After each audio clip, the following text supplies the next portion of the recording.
there's someone at my front door. Great timing. Just say hello to them. Hello, everyone else. Mindy has someone at her front door. It's me. Oh, it's you. It's me. I'm sitting on my front porch. Oh, isn't she diligent in letting you know of intruders? That is cute. Hello, everyone. Welcome to Book Club. We are going to be discussing Mindy's book. I actually have this one in paperback I bought last year. Look how pretty. The Baron's Rose. Wow, and it's not even backwards. Is it not backwards? Usually it like flips it and you see it backwards, but it doesn't look backwards to me. Cool. Anyway, so we are going to be discussing this, and we are so excited. And I am so sorry for all of the mess that I have caused today with Book Club. My brain is not functioning in its capacity, I do have to admit. So Mindy's so great to just go with the flow and be like, oh, what are we doing? Okay, tell me what to do. And she's so great to help me with my mistakes. It got me out of editing, so anything for that, right? Anything for that. Yeah. Anything, yes. So we are just going to jump right on in because I am excited to do this, and I don't want to take up too much of your time since I just intruded on your afternoon. So we're going to start with Debbie Hespy. She says, Mindy, how hard was it to write Rose and keep her crabby disposition while knowing that deep down she was a scared little girl? Rose was hard to write. Rose was really hard to write, actually, because she started out so bad. I mean, you know, if you're going to like ruin and really make someone bad, you might as well just like take them all the way down. And that's what I did. And it was interesting because when I was writing her in An American in Duke's Clothing, I didn't plan on her being a sequel, actually. I actually had the list of sequels all planned out, and neither of the sequels are the sequels that were planned for that series. But as I was writing, I started realizing that these were people that we knew, and the sequels were going to be about his siblings that we didn't know. And I started realizing that, you know, these were actual people that I cared about. And so I wanted to kind of see their story. So when Rose turned out to be so bad, I was like, oh, that really wasn't what I intended. But sometimes they just come and the stories just come and you can't really help it. And so I was like, okay, we need to know why she's this bad, especially when Violet was so good. They were like total opposites. And how, I guess as a parent, I had to go, how did that happen? And so that's when Rose kind of started to form. And she was a little bit hard to write. Well, she was a lot hard to write, but it was also fun to write because Oliver was so fun to write because he is like her total opposite. And then as the flowers started coming in, and it was probably one of my favorite books to write. It's probably one of my favorite books. I say that about all of them, but that one truly is. But I will say it's also one of my ones that gets the most polarized views on it. You know, those that think Rose was too bad and did not even, she had no reason to be redeemed. She was too bad. There was, you know, she was beyond hope. And then those that are just love it. And so it's an interesting book. Yeah, I remember because I was writing a redemption story at the time, and Jen Geigel Johnson actually was like, you have to pick up this book because she does it so well from like, you hate Rose in the last book. And she's like, and in this book, you start out being like, she's never going to be able to redeem Rose. Like, Mindy will never be able to accomplish this. And by the end, she's like, and then you love Rose. I had my proofreader, when she saw it, she was like, after the second chapter, she was like, I hate her. And I will always hate her. I was like, okie dokie. And then she emailed me at the end and she was like, I don't know if I'm more mad at you that I don't still hate Rose or that I do love Rose. I'm not sure which one makes me more angry, but I do love her. And I can't believe that you actually did it. So you actually did it. You're like badge of honor right there. That's a hard thing to do. Redemption stories are hard. They are. And for some reason, I'm drawn to them. I don't know why. Maybe I just secretly love the bad boy. I don't know, but so we'll go deeper into that another time because I feel like not sure what that says about me, but I love it. Speaking of Jen Geigel Johnson, she says, "Ooh, Rose, she's a good topic for book club." So that's fun. Debbie, she asked, "Did you write a Baron's Rose before or after A Princess for the Gentleman?" Before. Princess for a Gentleman is after. Dawson needed time to ruminate. Dawson needed time to get to the point in his life that I needed him to be at for Princess for a Gentleman. And so Rose came next. And it kind of felt right because, in the first one, she was supposed to be getting married. And so it kind of felt like she needed to be next, where what happens after she doesn't. So anyway, so it's second. And you don't see a lot of Dawson in that one. You only see her run into him every now and then, and she scowls at him and says mean things. So and then he's on his way, and I love it. I love it. I have a few more. Mary Ellen Cox says she loves this story. Betty Diaz says, "I love this book so much. Rose had such a hard time trying to save face and recover from disappointments." And then Rebecca Thatcher also says she loved it. This one too. I enjoy all of her books. Oh, that's so nice. I only have to pay her a little bit to say a that. Little. You're just sending out little bits of money to all these readers, being like, yes, exactly. It's your favorite. It's all in the budget.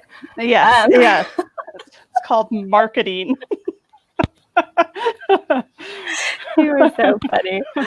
Okay, Deborah Hathaway wants to know, what was your favorite scene to write and which character was the most difficult to write? So I'm thinking maybe Rose, but was anyone more difficult than her? I will say Oliver did have his own challenges, because at some point, you have to have kind, but you also have to not be a doormat. Yeah. And with how strong and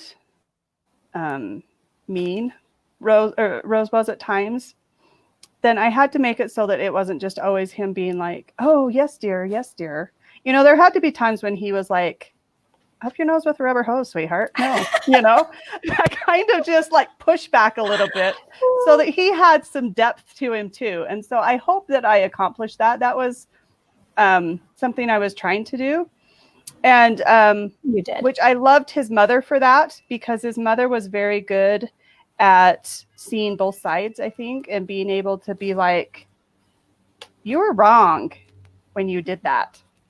I don't want to spoil anything, but there is a point where he's mad at her, and he probably has a right to be mad at her, but he's brought her flowers every day. And there's one day he's just so chapped at her, and he brings flowers to his mother and his sister and not to her.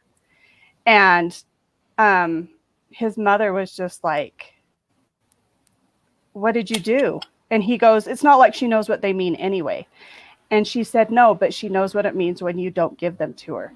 And chills. I just thought that's what a mother's for, right? Is to call us out and put us in our place when we are behaving maybe like a child, which he kind of was, kind of wasn't. But I loved the mother for that reason. I love to be able to have characters that can temper a little bit.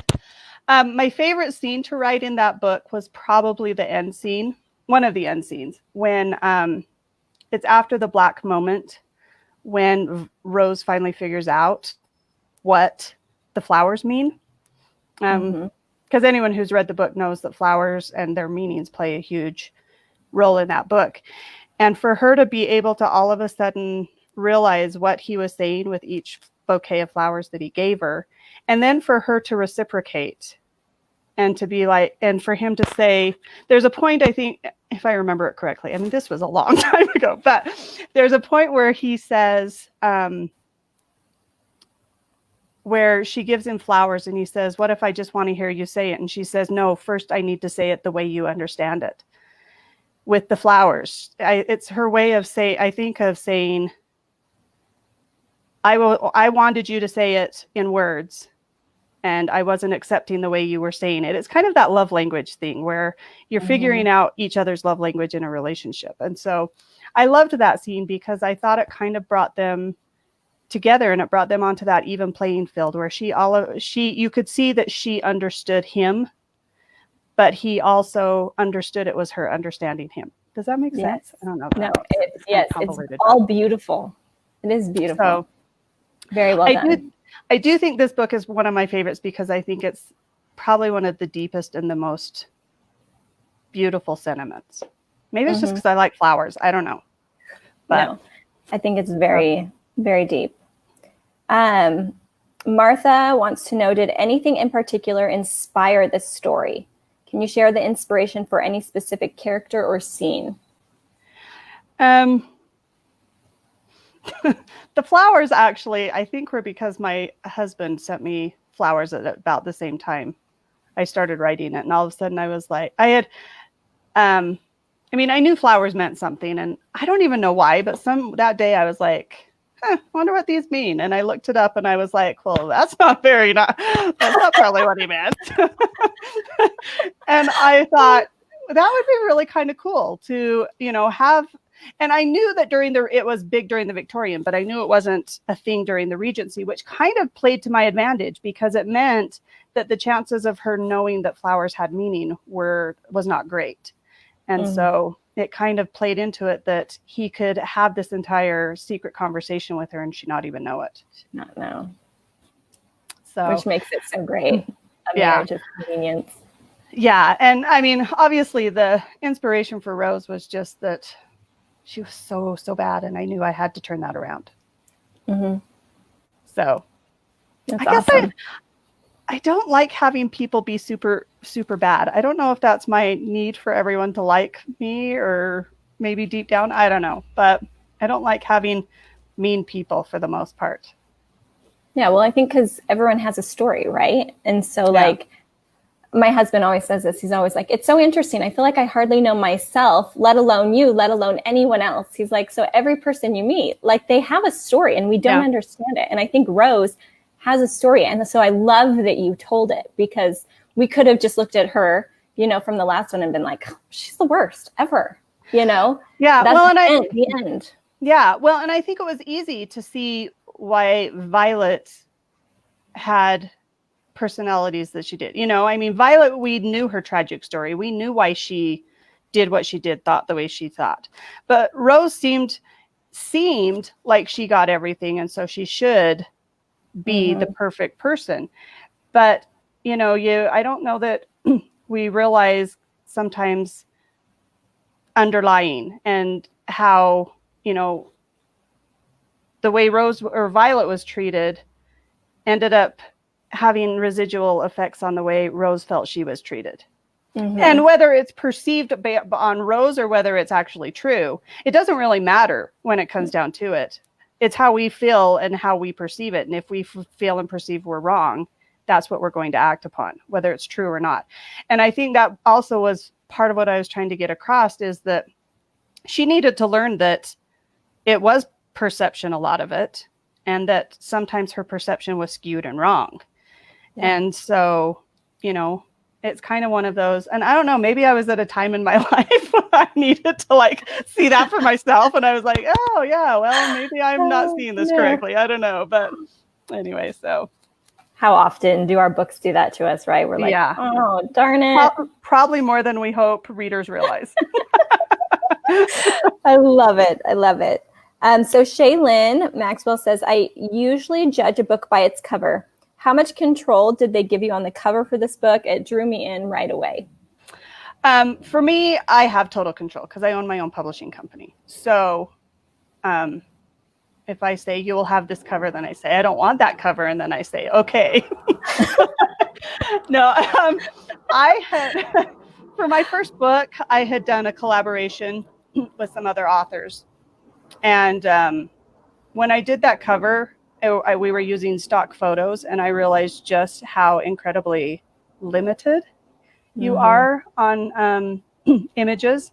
So that actually, that whole series is, well, the first two are my own personal photo shoot that I did. So that is actually my nephew and his wife on the front cover of my first three books. So An American in Duke's Clothing is my nephew and his wife, and then The Baron's Rose is them also, and then Reforming the Gambler is just my nephew. So that's kind of fun. Special. Yeah, and so it was kind of one of those where we got to take pictures kind of what I wanted. So I had knew kind of a direction I wanted to take, and what books we were doing them for. So we were able to specialize them pretty good. So I love that. I love that. A comment just came in from Rebecca. She says, arranged marriages and marriages of convenience are my favorite. Anyway, and I loved watching Rose grow up. I loved Oliver's persistence in finding her softness. I've always thought that if a good man loves a woman, she can love him back. So I agree. I totally agree. And I loved bringing that out in Oliver. I mean, it took forever. It felt like forever to write the scene where he was finding Oliver pearls. That in the theater, I was like, this is going to take forever to read, which once you read it, it didn't, but it felt like an eternal chapter to write. But I loved that chapter too, because I was like, that is what true love is, right? Yeah. That it's taking time out of his day to be on his hands and knees. I'm pretty sure he was never on his hands and knees, being a man of title. And, so yeah, it was interesting. And it was interesting to see how the bet ended up, because at first the bet changed a little bit from the beginning to when it was finished. And because the bet was originally going to be why they got married. But then that didn't look very good on Tad. And someone was like, I like him, and you cannot make him seem like this cad by having him do this. And so I was like, all right, we got to tweak this a little bit. But anyway, so it all worked. It all worked, right? Well, that's the hope, right? In the end. It did. It all worked. Okay. Deanna wants to know, what was the inspiration for the story? We just talked about that with Martha, and it was the roses, right? Yeah. The roses or the flowers. The flowers. I don't even think they were that your roses husband actually, where you're like, yeah. I think they were lilies, and they were like orange lilies, or I don't know. They were something that it was like, if I remember correctly, I think they were orange lilies, and I believe orange lilies are like displeasure or enemies or something. I was like, whoa, sweetheart, are we something you're not telling me? Seriously, talk about thankfully I know my beauty. I know my husband, and know that he didn't actually think about that. He just thought they were pretty. Yeah. He thought you would think they were pretty. Yes, exactly. Okay, so the next question is from this girl named Jess. She's kind of crazy, and we already went over some of it. But it's about the redemption story, because I'm so curious, because I just put out a redemption story, and I'm always so curious about other authors. So what troubles did you encounter writing the redemption story? And then were you worried at any point in the writing process whether you could successfully accomplish her redemption after her role in An American in Duke's Clothing? I'm still worried about it, actually. I mean, it's like I said, it's a very polarizing one, where there are some people who really just cannot forgive her. And so I still worry about whether I did it right and did it the way it should have been done. I haven't yet come up with a better way to have done it, so I'm not sure that there's another way. But when I wrote it, I don't think I had written enough books to realize I should have been worried about it. That I should have been worried that people weren't going to like it. And I loved it so much, and I loved the flowers, and I was like, how could you not love this book? I still kind of wonder how you couldn't love it, because for me, I do. But I also am a little close to the subject, so, that happens. But when I wrote it, I didn't really think about if people would be able to forgive her or not. Mm-hmm. Because I could forgive her, and if I could forgive her, why couldn't everyone else? You know what I mean? But Yeah. it's been since that I've gone, oh, well, not sure. Maybe you just should not read that book then. You know, some reviews that I'm just like, you kind of knew what the book was going to be. So if you don't like that trope, then don't read it, I guess. Yeah. I Because guess. I don't know what else to do with her. You can't please everyone. I know, but at the same time, she had to be written. So yeah, I agree. You know. I'm glad you went that route instead of like the American siblings route. What's the guy from the first one? Tad. Violet and Tad. Yeah. And so his siblings, you said you were originally going to write him, right? Yeah. And then it went this way instead. Yeah, which they will have a series, but they'll have their own series. Their own series. I love it. Yes, I love it. Look, see, and now you'll have 2 great series from it. Yeah. So, yeah, they're just kind of the gift that keeps on giving, I guess. So, yeah, theirs is loosely planned out, but I'm more excited about other ones, so they'll be probably written first. So, yeah, whenever you get to those babies, when the story strikes your heart, then you'll get there. Yeah, that's when I start dreaming about dialogue, and then that's when I know and I'll write them. Exactly. We talked about the cover. Deanna was just asking, was it hard to find the right cover for your book? Or did you find the cover and write the story to match it? So you obviously did your own photo shoot for this one. Yes, and the cover was done before the book was written. Okay. So actually, it was kind of because when I did the cover, I didn't know flowers were going to be a major part of the story. I just knew Rose was going to be about Rose, which is why there's the rose on the front, because her name is Rose, and so it's interesting. Yeah, I actually wasn't even. I was having his father be a baron, and his father wasn't dead yet in the beginning. And then all of a sudden, I was like, "Wait a minute!" But I already have a cover that says the Baron's Rose. So, so then we killed the dad and made him the Baron. So that it could all figure out. Right on out of there. So one of those. Oh, probably should look at the title of my book before I start to write it. Usually I write the book and then figure out a title, but on that one, I was just so excited to have the pictures. It works. The pictures were beautiful, so I could see why you were excited.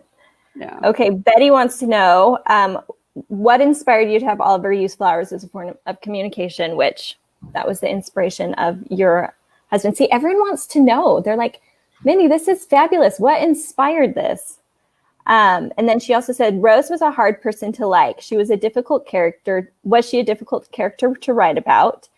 And, did you have her redemption in mind from the start? So that's kind of what I want to focus on is when you were writing this, were you like, you knew you were going to redeem Rose? Did you know how? Or like when you kind of just let the process roll out and be like, oh.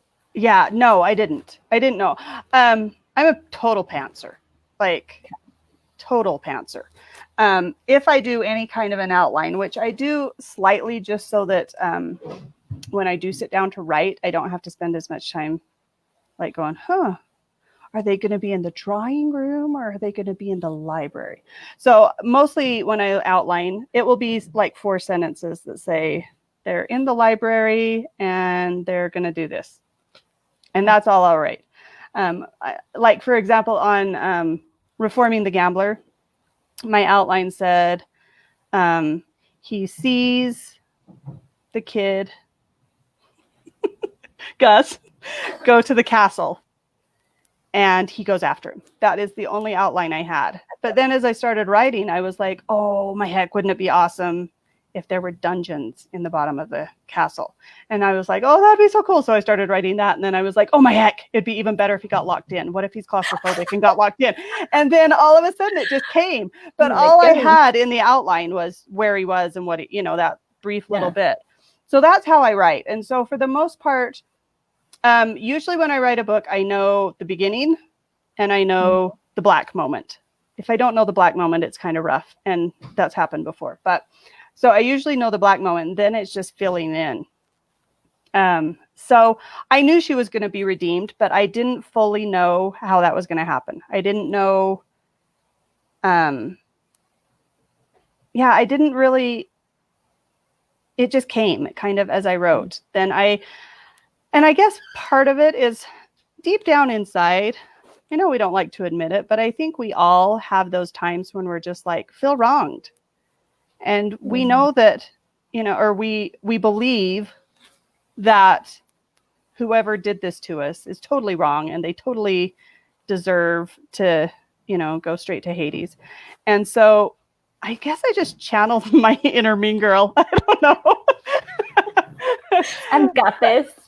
But then at the same time, I have a husband my husband is definitely my mellowing side. And so that one that would kind of buffer me. And even when I'm the most mad, then he would be one that would bring me flowers, even though they probably meant hate and enemies, but Enemies. Still. Because you're orange lilies, you. Yes. And so, some of it comes in the first writing, and then some of it comes as I read through it again, and I'm like, something doesn't feel right here. Like the necklace was added later. Mm-hmm. That wasn't in the very, very first. But I like having some sort of, I don't know if you'd call them talismans or something like that. I don't even know that that's the right word, because I use words for a living, but that's why I have a dictionary open all the time. But amen to that. Something that kind of grounds them. And for me, those pearls were her ground. And so, it was just one of those. There was a lot of ways and a lot of times when Rose would take one step forward and two steps back, which I think sometimes can be frustrating. But I think that happens so often in our lives. I know that's how most of my life happens, is I feel like I take one step forward and two steps back. I clean my pantry floor and then I knock a bin over and I have cereal all over the floor. Did you read that? I deleted it. But in the moment, I was like, are you kidding me? And that's when I cried, because I was like, I just had a clean pantry floor and now there's Rice Krispies all over it. And I couldn't make Rice Krispies to boot, because now I don't have enough Rice Krispies. So all around, it was just bad day. Oh, bad day. One step forward, two steps back. So I don't know. It was just kind of how we took it. So. I like that you're even moving forward. I feel like I'm just stepping back. Well, we have those days too. But no one wants to read about that. No. That's why my life could not be a book. I could not be a character in a book. So Tara Fong says, what is the key in this part? Rose pulled the key from her wrist and extended it to her mother-in-law. Would you prefer to prepare the tea, my lady? I've never read this before. I really enjoyed this book. So I'm guessing the tea chest. I know it is the tea chest. And it's interesting because I had someone in a different book. It's in Unmasking Lady Caroline, who totally wrote a review about how she had never heard that someone else held a key, or that the lady of the house held the key to the tea chest. And then she put, do your research. And I was like, well, I did. And that's how they did it. And the reason why she did that is because her mother-in-law was a dowager. Her mother-in-law was no longer the countess or mistress of the house as soon as she married Oliver. And so she had the key to the tea chest because she was mistress of the house. Because tea was expensive. I don't think people realize that. Even then, tea was expensive.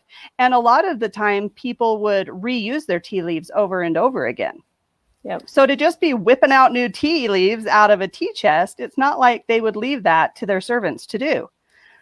And so it was a sign of who was in charge of the house. One of the things was the key to the tea chest. So that's why that's in there. It's just one of those little knowledge tidbits. And apparently you could get called out on it in a review if you choose to add that little tidbit, but it is actually historically accurate. Yes, so. I have that in my book that just came out. Yes. they have a key to the tea chest. Well, and I think it's that showing where she is, you know, that she isn't subservient. She is actually over status wise, you know, on a higher ground than her mother-in-law. Yeah. And so anyway, so that's why that's in there. And yes, I did do my research. So I love it. No, it was so great. So final question. yes. Jane Austen or Georgette Hare? Jane Austen by far. Okay. Although I will say I do use Georgette Hare's slang dictionary quite a lot. So it's not that she doesn't have no influence on my writing. But when I am trying to like channel my inner Regency, I always go to Austen. Janie girl. Yeah. Yes. I think I'll have to agree with you on that. So that's why we're besties. That's why we're best friends. That's why I can like totally mess up your whole day and you don't even. That was more like, I don't know. Yeah, I'm not so good with that, but you're much better. Maybe it's because I'm backwards. My face is like bright red because you are so funny and I can't stop laughing. And my face turns red when I laugh. One person's funny as another person's annoying. I have also discovered that. It's not my annoying. It's just funny. I think you're mainly just people's funny. Mindy, you're so funny. You're so great. So thanks. Great. And you are such a wonderful writer too. So look at you, multi-talented all over the place. So thanks. We need to hear those some days, don't we? Because there are days when we seriously question. But so many people loved it. And I loved it, and you obviously love it. So it was very Which book is your redemption one? Is it the one that just came out? The one that just came out. Yeah. Okay, that's what I thought. mean, hers, like, I didn't nearly have as much, like, backstory, because it just starts with, like, her. You don't, like, see who she was in the past. So it wasn't You haven't grown to hate her in another book? Yeah. So, but you just hate her right there in the beginning. Was doing research on how to make characters likable after you jump. So I'm not sure that I'm necessarily the one to go to, but I'm glad you did. That was sweet of you. Yes. Well, we are so grateful you jumped on with us so last minute, despite my silliness. And always. Yes. Always and thanks everyone for coming, and we will see you soon. Yes. So. Have a good weekend, everyone. See ya.